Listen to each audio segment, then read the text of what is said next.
Мерейлі отбасы ұлттық байқаудың облыстық кезеңі қорытындыланды. Дәстүрлі түрде ең алдымен барлық сайыс қатысушылары аудандық және қалалық сындардан өтті. Қазылар алқасына өңір жанұяларынан 80 өтініш түсті. Сайдың тасындай іріктелгендер облыстық кезеңде түрлі аталымдар бойынша марапатқа ие болды. Мамлют ауданынан келген Шәукеров әулеті ұрпақ сабақтастығы номинациясында үздік деп танылды.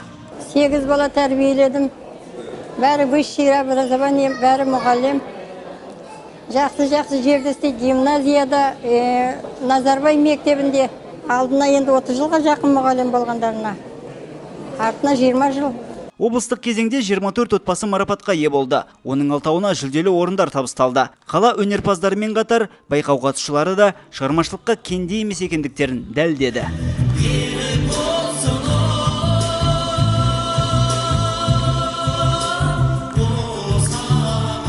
Осы жолы екі бірдей жанұя жеңімпаз атанды. Эктовтар және Исақовтар әулеттері. Соңғылары 2004 жылы Өзбекстаннан Қазақстанға көшіп келді. Сапархан Исақов мұғалім болған соң балаларды жақсы көреді. Сондықтан бұлар игі істен жалтармай, туған 4 баласына қоса тағы соншама балғынды өз қанат астына алды.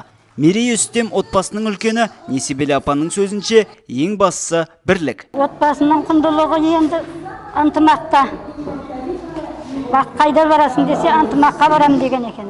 Ынтымақты болса, барлығы жақсы болады. Бірлікте. Бұл күні әр отбасы марапатсыз қалмады. Жеңімпаз атанғандарға бағалы сыйлықтар да табысталды. Енді үздік танылған қос әулет республикалық кезеңде облыс намысын қорғамақ.